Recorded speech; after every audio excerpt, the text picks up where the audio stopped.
brain science and parenting coming together in the best kind of way. Welcome back, everyone. My name is Holly. I'm a pediatric occupational therapist and parent. Here on this channel, we talk about all things early childhood development, and we are kicking off a new series today about reviewing all the resources and materials and books and research papers that are out there for parents. I'm going to be going over the next few weeks over my top 25 resources that we hear so much about, but what do they actually mean? So we're kicking off the series today with one of my favorite parenting books. It's actually quite a new book, but it is so well recommended.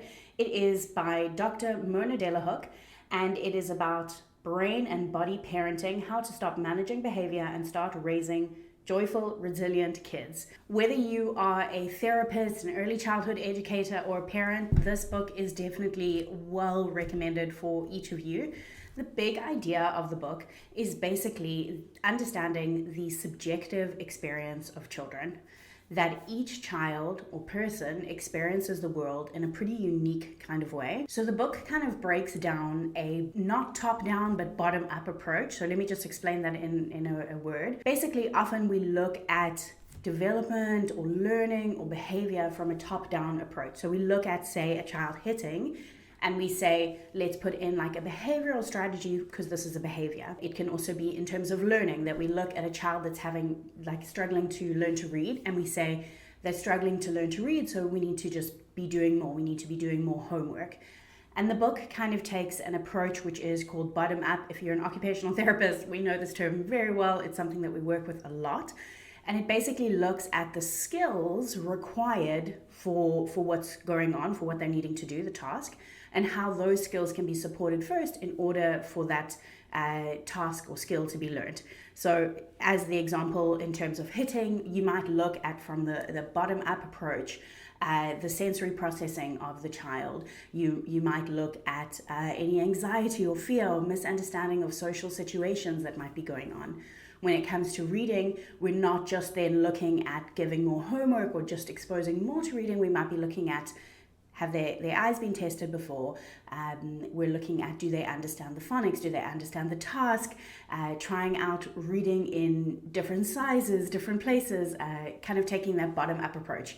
So this book really honors that and looks at parenting in a bottom-up way. So as I said, it kind of looks at the unique experience of each child, and how that can help us when we understand that our children experience the world each in their own unique way, how that can help us in terms of understanding their behavior, but then also creating like a very space within relationships that actually supports children towards resilience. The book is written by Mona Delahooke, who has a PhD. She is a psychologist, a licensed psychologist with over 30 years experience. And what I really like about the book personally is that she brings in a lot of theory from all kinds of different resources. So the actual book has 285 references to research or different literature inside of it, as well as a really big bibliography. She brings in concepts from DIR floor time. She brings in sensory integration by Dr. Ayres. She brings in NMT, neurorelational theory. She brings in polyvagal theory. So if you are a bit of a child development nerd, like me, I'm the biggest nerd here, all of these concepts are kind of brought in and tied together in a super simple and practical way. So what are the biggest takeaway points from this book? Like, I actually really recommend that you read this one because there are so many points that I think you can't get from a short video like this. She uses a lot of case studies within the book. It's really rich with example, and she also, which is quite unlike a lot of parenting books, she uses a lot of examples from her own life experience, her experience as a mom. And the good news is it's not also like super glossy or glossed over.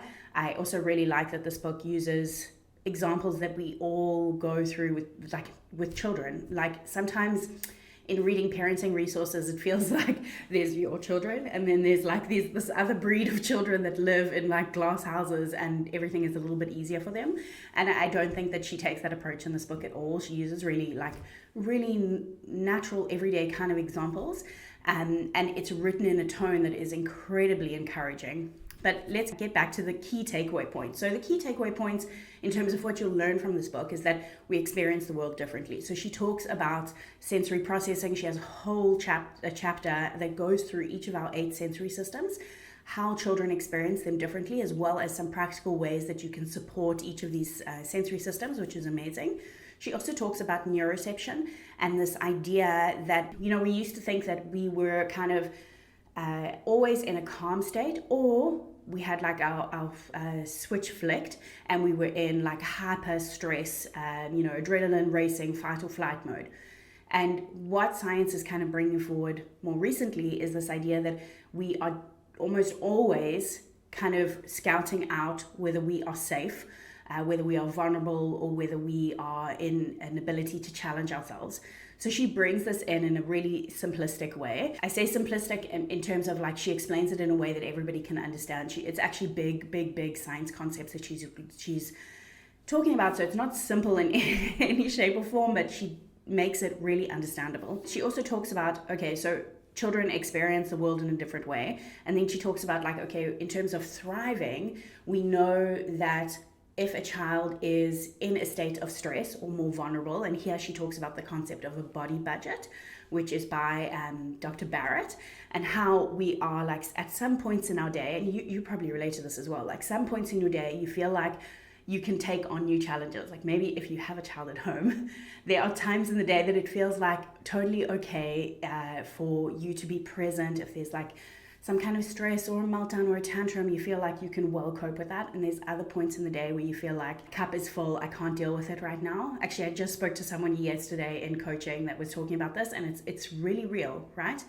So she talks about how our children also experience that. There are times when they can really be challenged and they can grow and they can build that resilience, and they can be challenged towards deeper learning. And then there are also times when they actually more need a very safe and protective space. So she talks about the differences between these. She goes through an idea of red, green, and yellow in terms of platforms, and how you can recognize these and how you might respond differently within these kind of platforms when your child is there, which I love. I love this. I love that it's not just this is the script that you use at all times, because as much as we know as parents, we want to be consistent with our children. As parents or therapists or educators, we want to have consistent boundaries. We want to have some form of consistency. We also know that negotiating with a child that is hangry, hungry and angry is completely different to negotiating with a child that is super chipper and in their best mood and ready to learn and engage. So I think that she breaks down those different strategies and gives you a really clear framework that you can use when you're in these moments with your children or the children that you work with. She also talks about the concept of the Just Right Challenge, which OTs all about, as well as this thing called allostatic load, which was really fascinating to me.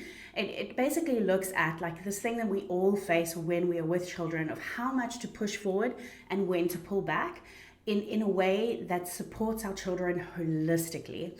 And then she also looks really in detail in terms of co-regulation. This is probably one of the best resources that I've found on co-regulation, because it's not too just sciencey, and it's also not too scripted or unrealistic. It feels like a really realistic way of describing co-regulation and how this happens in, honestly, the hundreds of parents that I've worked with. This book fits that kind of bill really, really well in terms of the reality. She gives an example also of her own grandmother and her own experiences in raising her children. So discourse around the book. So as part of this review series, we're going to be looking at some of the concepts that are brought up in our books and literature that we're going to be reading, and also some of the opposing viewpoints, because I think that is really important. For me, I don't find a huge amount that you can oppose on this book, to be honest, which is a rarity. I feel like in a lot of the resources that we are well advertised, there's actually a lot of discourse around them. The only thing that I would say, I don't think that she supports this, but I think that it's good to just really have clarity in our mind around this, is the idea that behavior is only about child development or a child's ability. Often when we look at things in a very humanistic approach, which I personally don't follow, that's not my worldview. But I think that we can really look at our children's behavior in terms of like always trying to reach the top of Maslow's hierarchy, right? Always getting to this place that they are achieving well. It's just a stepping stone to get there. I think that sometimes behavior is also just part of the human condition. Like I see this in myself. I see this in people who are in lifestyles that is, meeting their just right challenge, and that they don't have allostatic load or anything like that. They're performing in the right platforms. But we do have a tendency as humans to like complain, to look at what other people have. Like there are some of these components that I don't think that we can parent out of our children, and I don't think we can like educate out of our children. I think that they are part of the human experience, and that there's a point of understanding behavior that also children need to make an active like participatory choice in the paths that they're following. So that's just like a small pin, but again, I don't necessarily think that that's what she promotes, or that's very like outright in this book. But it's just something that I, as a parent, always like to remember with my children, that any kind of behavior, it doesn't mean that the environment hasn't necessarily supported our children. It doesn't mean necessarily that they're not thriving. Some of it behavior is, kept up until like adulthood and far beyond. It's not necessarily something that can be just always taken out. So my personal review on this book, I think you've understood as we've been walking through it, but it is easy to read. It is super supportive of the position of parents, and I think if you're working with children, you'll also find this really supportive. She talks about like our self-care. I think parenting self-care is like a whole chapter in this book, even though that's not really the focus of the book, right? The focus of the book is like heavily in science. But she uses really good case studies throughout the book.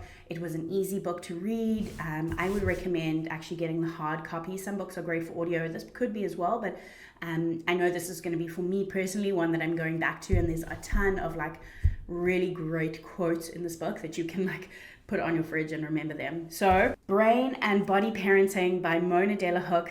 Go and give it a grab. And if you have any books that you are wanting me to review, or any kind of research papers, anything like that, let me know down below. I would love to look at those for you.